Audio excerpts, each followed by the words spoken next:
Bagaimana sih cara agar bisa mencapai makrifat dan hakikat? Dalam tasawuf, makrifat adalah level spiritual tertinggi yang bisa dicapai oleh manusia. Ketika manusia sudah makrifat, maka segala hakikat kehidupan dan alam semesta, termasuk hakikat dari hal-hal yang dianggap gaib sekalipun, akan bisa dipahami oleh akal pikiran manusia. Makrifat sendiri adalah proses penyatuan mistik antara ruh manusia dengan zat Allah. Di sini, manusia bisa melihat Allah dalam hakikat yang sebenarnya, tanpa ada sekat penghalang antara diri sejati atau ruhani manusia dengan Tuhan. Antara manusia dengan Tuhannya jadi tak lagi tertutupi oleh hijab. Hijab di sini bukan berarti hijab sebagai penutup kepala dan tubuh wanita seperti yang sehari-hari kita ketahui. Tapi hijab di sini adalah hijab kolbu atau batin. Karena untuk bisa melihat wujud Allah dalam hakikat yang sebenar-benarnya, manusia harus bisa membebaskan kolbu atau batinnya dari segala hijab-hijab penutup. Bagaimana cara melepaskan hijab kolbu ini? Sebelum kita lanjut videonya, ada informasi menarik yang perlu kalian simak dulu. Kenapa sih orang spiritual itu banyak yang jatuh ke supranatural, seperti sihir, mencari kesaktian, dan lain-lain? Sebenarnya spiritual itu tidak sama loh dengan supranatural. Spiritual adalah proses penyelaman diri untuk kembali ke jati diri, sehingga semakin mengenali diri sendiri dan punya kesadaran diri yang baik. Sehingga manusia jadi punya kontrol diri yang baik dan terbuka segala pengetahuannya terhadap hakikat alam semesta. Harusnya orangnya jadi makin cerdas dan bijaksana. Tapi jika ada yang justru jadi halusinasi, makin mistis, makin klinik, hidupnya makin hancur, atau makin jahat dan manipulatif, bisa jadi itu adalah tanda dari sindrom Kundalini yang banyak menyerang orang-orang yang mendalami spiritual. Nah, di online kelas saya besok, saya akan membahas lebih mendalam soal ini, termasuk bagaimana cara menyembuhkannya. Jangan lupa untuk amankan seat kalian di online kelas besok dengan tema 7 cakra dan penyembuhan sindrom Kundalini. Kalian juga akan mendapatkan hipnoterapi untuk healing, pembersihan jalur energi Kundalini, dan juga pembersihan cakra. Sayangnya, online kelas ini belum tentu akan saya buka lagi. Jadi, amankan seat kalian sekarang. Cek deskripsi video untuk pendaftaran dan informasi selengkapnya.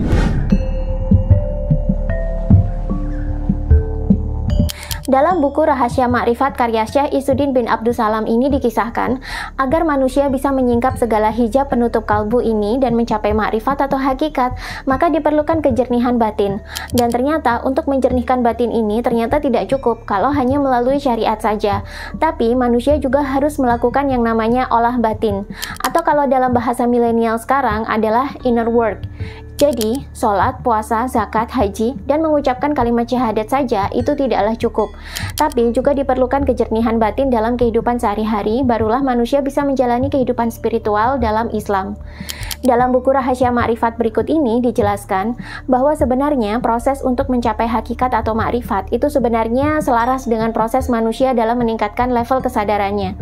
Namun dalam Islam, level kesadaran manusia itu bisa meningkat ketika dia bisa menerima dan menyingkap wahyu-wahyu yang disampaikan melalui malaikat Jibril. Itulah kenapa dalam buku Power versus Force yang ditulis oleh Dr. David Hawkins ini dijelaskan ketika manusia sudah mencapai level kesadaran di area spiritual paradigma, di mana kesadaran manusia itu sudah terkalibrasi di level energi 500 ke atas, maka manusia dikatakan mulai mengalami revelation atau penyingkapan wahyu. Di level ini, hakikat-hakikat mulai ditampakkan, dan wahyu-wahyu atau nubuat atau ilham keilahian mulai banyak diterima oleh manusia melalui otaknya. Jibril sendiri dalam buku Rahasia Makrifat ini dijelaskan secara hakikat sebagai guru manusia untuk makrifat melalui wahyu. Sebenarnya tugas Jibril pada hakikatnya adalah membantu manusia agar naik level kesadarannya. Karena itu wahyu-wahyu ilahi disampaikan kepada manusia. Wahyu-wahyu ini telah disampaikan kepada Nabi dan Rasul. Tapi setelah era Nabi dan Rasul berakhir, apakah manusia tidak lagi bisa mendapatkan pesan-pesan kesadaran dari Jibril? Ternyata tetap bisa. Tugas malaikat Jibril selain menyampaikan wahyu kepada Nabi dan Rasul, ternyata juga menyampaikan rahmat kepada hamba-hamba atau manusia yang bertakwa. Di dalam hadis Sahih Bukhari juga disebutkan, dari Abu Hurairah radhiyallahu anhu, Rasulullah pernah bersabda, jika Allah mencintai seorang hamba, maka dia memanggil Jibril dan berfirman bahwasanya Allah mencintai fulan, maka cintailah fulan. Dan Jibril pun mencintainya. Kemudian Jibril pun mengumumkan kepada penghuni langit bahwasanya Allah mencintai fulan, maka cintailah ia. Dan para penghuni langit pun mencintai fulan. Kemudian dikabulkanlah permohonannya di dunia. Nah, di bentuk kebudayaan dan agama lain, sosok makhluk cahaya yang bertugas untuk menyampaikan pesan-pesan kewahyuan untuk meningkatkan level kesadaran manusia ini juga ada. Di kebudayaan Jawa, ada sosok Semar yang bertugas untuk memberikan nubuat, nasihat, ilham, atau wahyu kepada orang-orang Jawa agar level kesadaran mereka terus mengalami peningkatan dan spiritualitas manusia terus bertambah. Di beberapa aliran gereja Kristen, ada konsep Roh Kudus yang penafsirannya juga merujuk kepada malaikat Gabriel atau Jibril yang bertugas membawa pesan-pesan ilahi dan kebenaran dari Tuhan langsung kepada manusia. Pada hakikatnya, tugasnya juga sama untuk meningkatkan level kesadaran dan level spiritual manusia.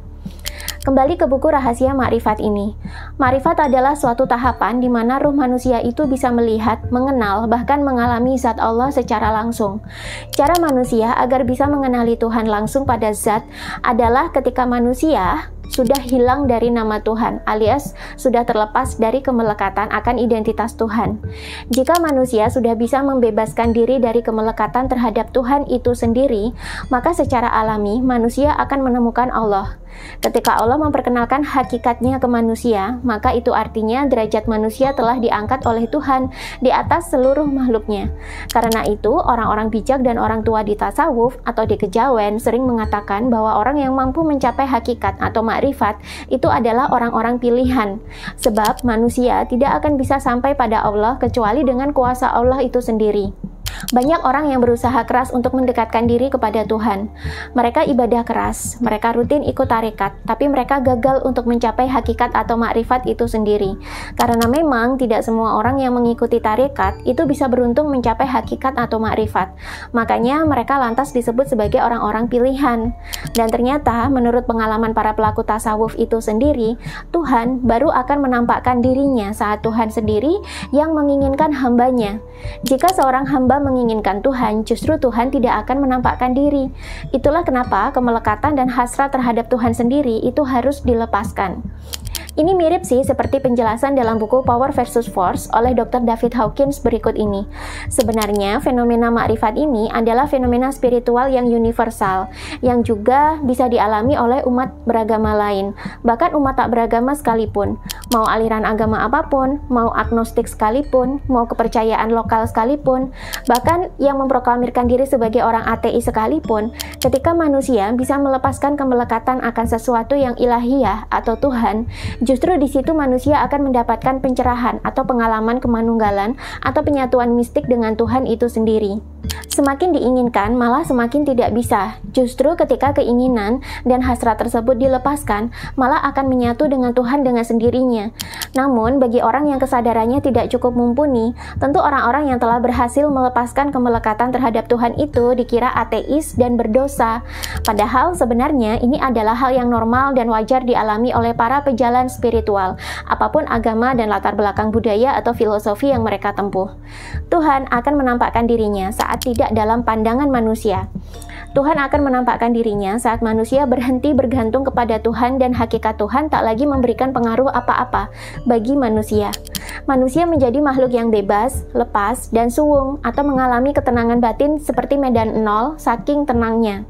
Nah, agar bisa mencapai state ini, maka manusia mutlak perlu untuk menjernihkan batin atau kalbu mereka agar bisa mengalami peningkatan rohani atau peningkatan level kesadaran. Nah, pangkal dan tonggak dari tingkatan-tingkatan rohani untuk melihat Allah dalam buku Rahasia Makrifat ini adalah tobat, alias memohon ampun, menyudahi dan melepaskan segala dosa, perbuatan dan kenangan-kenangan negatif atau kenangan maksiat yang membuat batin itu menjadi kotor. Bahkan dikatakan dalam buku ini kalau tobat itu bisa memotong segala dosa sebelumnya. Dan ternyata syarat sahnya tobat itu adalah sama dengan melepaskan atau letting go, seperti yang dijelaskan oleh Dr. David Hawkins dalam bukunya yang berjudul Letting Go. Pada dasarnya, kekotoran batin manusia itu disebabkan oleh dosa, luka, dan trauma masa lalu yang terekam jelas di pikiran bawah sadar manusia. Ketika manusia melakukan tobat, ada aktivitas melepaskan emosi negatif di situ, yang membuat manusia kembali nol atau suci, layaknya kertas putih yang belum ternoda apa-apa. Jadi, kalau kalian bertujuan untuk bisa makrifat, maka lakukanlah tobat sering-sering, agar batin semakin jernih dan akhirnya bisa melihat wujud Allah sendiri yang sebenar-benarnya. Nah, tobat sendiri ada 3 jenis tingkatan, yakni taubah, aubah, dan inabah. Kalau kalian ingin mencapai spiritual dalam Islam, maka taubatnya harus sampai ke aubah. Bagaimanakah taubat aubah tersebut? Kita akan lanjut di part kedua. Tapi jika kalian ingin tahu sendiri selengkapnya, kalian bisa baca sendiri di buku-buku yang ada di dalam video ini. Buat yang ingin bukunya, bisa klik playlist yang ada di bawah video di TikTok saya, lalu klik judul bukunya dan check out di keranjang kuningnya.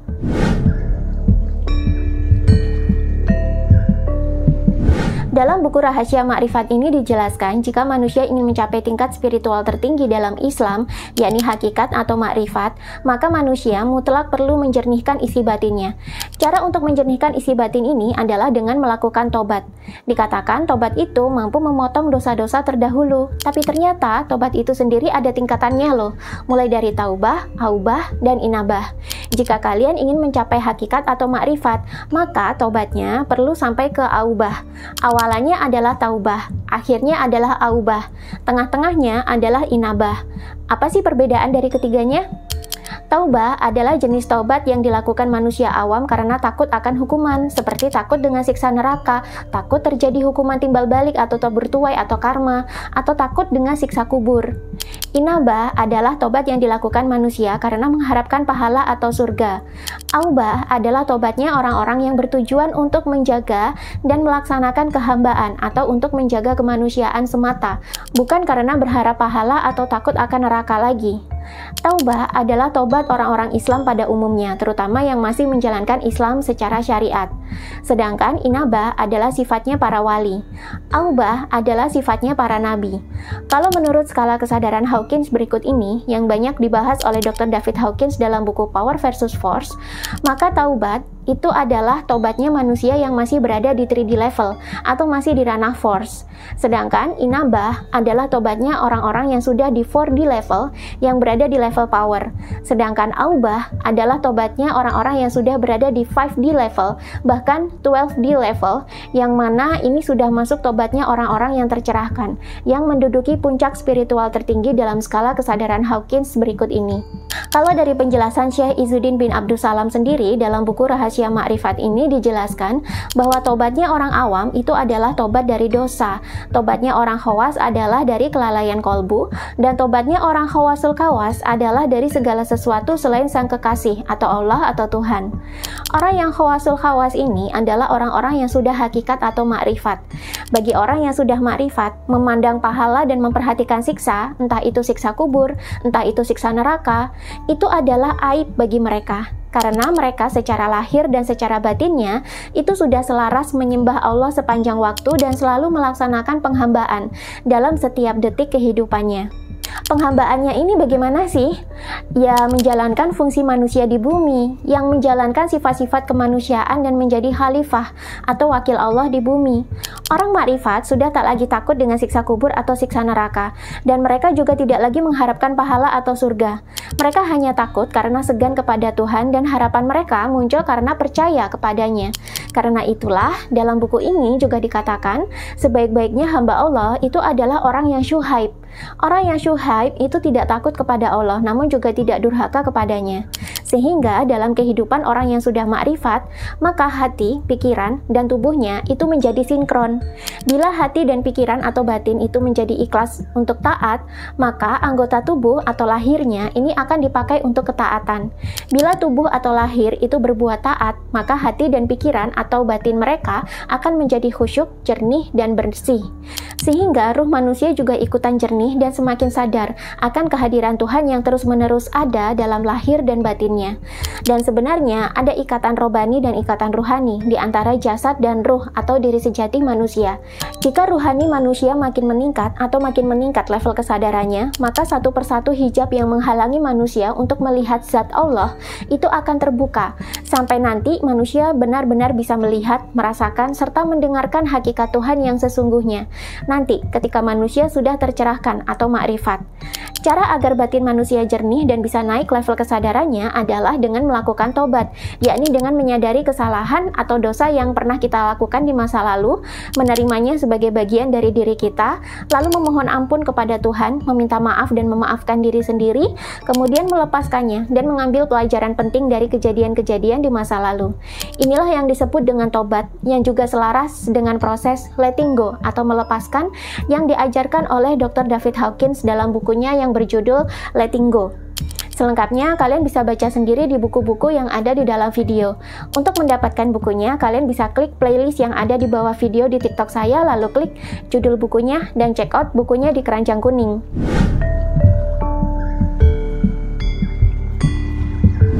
Syekh Izzuddin bin Abdus Salam mengatakan salah satu metode agar kita bisa membuka hijab kolbu dan menjernihkan batin agar bisa mencapai hakikat atau ma'rifat itu adalah dengan bertaubat.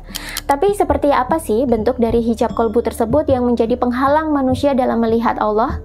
Dalam buku Rahasia Ma'rifat ini ada sebuah cerita yang cukup menarik dari seorang ulama sufi yang berhasil melepaskan hijab-hijab penutup kalbunya sehingga bisa ma'rifat dengan Allah. Abu Yazid Al-Bustami, seorang ulama sufi di abad 9 Masehi, menjelaskan bahwa hijab kolbu manusia yang membuat manusia itu terpisah dari Allah itu ada 4, yakni nafsu, hawa nafsu, setan, dan dunia. Dalam buku Rahasia Ma'rifat ini dikisahkan bahwa beliau bertahan selama 12 tahun dengan nafsu yang berkabung. Selama 5 tahun beliau mengkilapkan cermin nafsunya, dan selama 1 tahun beliau merenungkan hubungan antara nafsu, hawa nafsu, setan, dunia, dan dirinya. Abu Yazid Al-Bustami bercerita, tiba-tiba di perutku terdapat ikat pinggang. Aku pun berusaha untuk memotongnya. Selama 5 tahun aku berpikir bagaimana cara untuk memotongnya. Akhirnya aku dapat memotongnya, lalu aku mengalami mukasyafah atau mengalami penyingkapan dan penampakan sesuatu yang abstrak dan terselubung atau mahjub. Aku lalu memandang kepada makhluk dan kulihat mereka semua mati. Aku pun bertakbir 4 kali atas kematian mereka. Mukasyafah di sini ini selaras dengan fenomena revelation atau penyingkapan wahyu dalam skala kesadaran Hawkins yang dijelaskan oleh Dr. David Hawkins dalam bukunya Power versus Force berikut ini. Sebenarnya yang mendapatkan wahyu atau rahmat atau pesan-pesan kesadaran ilahiyah ini tidak hanya nabi atau rasul saja loh. Setelah era nabi atau rasul berakhir, malaikat Jibril yang bertugas membagikan rahmat kepada orang-orang mukmin dan saleh itu tetap bekerja. Ia terus-menerus membagikan pesan-pesan kesadaran kepada hamba Tuhan yang saleh dan pilihan, agar level kesadarannya itu terus naik hingga akhirnya tercerahkan atau makrifat kepada Allah.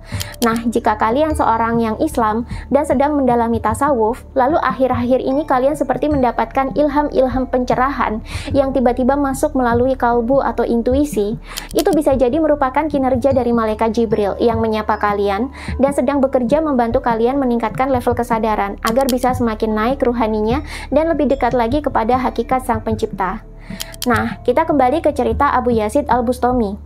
Makna dari cerita Abu Yazid Al-Bustami tersebut adalah bahwa Abu Yazid telah bermujahadah atau berusaha dengan sungguh-sungguh mengendalikan hawa nafsu dan memusnahkan berbagai kepalsuannya serta sifat ujub, sombong, rakus, dendam, dengki, dan lain-lain yang merupakan kebiasaan nafsu. Beliau berupaya melakukan upaya pemusnahan tersebut dengan memasukkan nafsu ke dalam ancaman lalu memukulnya dengan palu-palu perintah dan larangan, yakni melalui hukum syariat atau fikih. Sehingga itu membuatnya habis-habisan melawan nafsu dan hawa nafsunya sendiri, dan ia yakin bahwa nafsunya itu sudah bersih. Selanjutnya, Abu Yazid memperhatikan cermin keikhlasan hatinya. Ternyata sisa-sisa syirik khafi, yaitu riya, memandang amal, mengharapkan pahala dan takut siksa, serta mendambakan makom, karomah, dan anugerah-anugerah lain itu masih ada. Hal-hal ini merupakan syirik bagi keikhlasan orang-orang yang khawas. Inilah ikat pinggang yang ia sebut, sehingga beliau berusaha untuk memotongnya, yaitu memotong dan memutus nafsu tersebut dari berbagai keterpautan dan halangan atau kemelekatan, serta berpaling dari makhluk atau membebaskan diri dari segala kemelekatan terhadap makhluknya. Dengan begitu, beliau mematikan bagian nafsunya yang masih hidup dan menghidupkan bagian kolbunya yang mati, sehingga kokohlah kakinya dalam menyaksikan Tuhan atau Allah yang paling awal dan paling akhir, atau yang alfa dan omega. Di tahap ini, manusia secara alami juga akan menempatkan segala sesuatu selain Tuhan di ketiadaan, atau dilepaskan hingga menjadi suwung atau kosong atau hampa atau tiada. Di saat itulah Abu Yazid bertakbir atas kematian makhluk dan berangkat menuju sang hak atau makrifat. Beliau telah membuka hijab-hijab pemisah antara manusia dengan Tuhan dengan cara mematikan nafsu dan hawa nafsu serta mengusir setan dan melepaskan diri dari dunia. Setan adalah makhluk entitas di luar diri manusia yang menggoda manusia untuk berbuat maksiat. Nafsu atau hawa nafsu adalah bagian dari ego di diri manusia yang membuat manusia berbuat sekehendak hati dan maksiat dan terlupa dari kemanusiaannya. Sedangkan dunia adalah ilusi yang membuat manusia tergoda dan berpeluang menggunakan nafsu atau hawa nafsunya. Ketika manusia terus-menerus menuruti hawa nafsunya, maka ego manusia akan semakin meningkat dan juga manusia akan terus berbuat maksiat. Ego yang meningkat dan perbuatan maksiat yang semakin banyak hanya akan mengotori batin manusia dan membuat manusia itu semakin negatif dan membuat manusia juga semakin menjauh dari hakikat dan makrifat. Otomatis semakin jauh juga dari Tuhan. Ketika kalian mendalami tasawuf, sebenarnya kalian itu juga sedang berproses untuk menjernihkan batin atau kalbu dengan cara membersihkan diri dari segala negativitas yang disebabkan oleh maksiat, ego, nafsu, godaan setan, dan segala kemelekatan-kemelekatan duniawi. Pada intinya, semua ilmunya itu sama, yakni dengan melepaskan. Proses taubat juga identik dengan aktivitas melepaskan atau letting go. Ego, nafsu, memori-memori maksiat, dan godaan setan itu hanya akan membuat manusia mengalami kemelekatan duniawi dan membuat batin menjadi kotor. Batin yang kotor tidak akan membuat manusia bisa naik kesadarannya menuju Tuhan yang sejati atau hakikat. Demikian juga dengan kemelekatan. Jika manusia masih kotor batinnya dan masih mengalami banyak kemelekatan, maka manusia akan terus berada di dunia. Padahal Tuhan itu adalah suatu konsep yang transenden, yang tidak bisa dialami jika kita masih berada di dimensi duniawi kesadarannya. Memang sih, setiap manusia itu terlahir dengan ego dan nafsu. Karena dengan ego dan nafsu inilah manusia bisa bertahan hidup dan mempertahankan diri untuk melanjutkan kehidupan. Ego dan nafsu tidak akan bisa dihilangkan selamanya, namun kita bisa menjinakkan dan mengendalikan mereka. Ketika ego dan nafsu berhasil kita kontrol dan menjadi jinak, mereka seolah-olah mati. Itulah yang dimaksud Abu Yazid dengan membunuh nafsu. Nah, yang bisa menjinakkan dan mengontrol nafsu dan ego ini adalah diri sejati atau ruh manusia yang telah mumpuni kesadarannya. Itulah kenapa orang-orang yang sudah makrifat juga dikatakan sebagai orang yang telah sadar. Manusia yang mempraktekkan tasawuf semakin lama akan semakin meningkat level kesadarannya hingga akhirnya benar-benar sadar atau tercerahkan atau makrifat. Selengkapnya bisa kalian baca sendiri di buku Rahasia Makrifat dan Power versus Force berikut ini. Yang mau bukunya bisa klik playlist yang ada di akun TikTok saya, lalu klik judul bukunya dan check out di keranjang kuningnya. Follow juga TikTok saya di @lia_lestari29 untuk informasi buku menarik lainnya seputar spiritual, filsafat, dan pemberdayaan diri. Kenapa sih orang spiritual itu banyak yang jatuh ke supranatural seperti sihir, mencari kesaktian, dan lain-lain? Sebenarnya spiritual itu tidak sama loh dengan supranatural. Spiritual adalah proses penyelaman diri untuk kembali ke jati diri sehingga semakin mengenali diri sendiri dan punya kesadaran diri yang baik. Sehingga manusia jadi punya kontrol diri yang baik dan terbuka segala pengetahuannya terhadap hakikat alam semesta. Harusnya orangnya jadi makin cerdas dan bijaksana. Tapi jika ada yang justru jadi halusinasi, makin mistis, makin klinik, hidupnya makin hancur, atau makin jahat dan manipulatif, bisa jadi itu adalah tanda dari sindrom Kundalini yang banyak menyerang orang-orang yang mendalami spiritual. Nah, di online kelas saya besok, saya akan membahas lebih mendalam soal ini, termasuk bagaimana cara menyembuhkannya.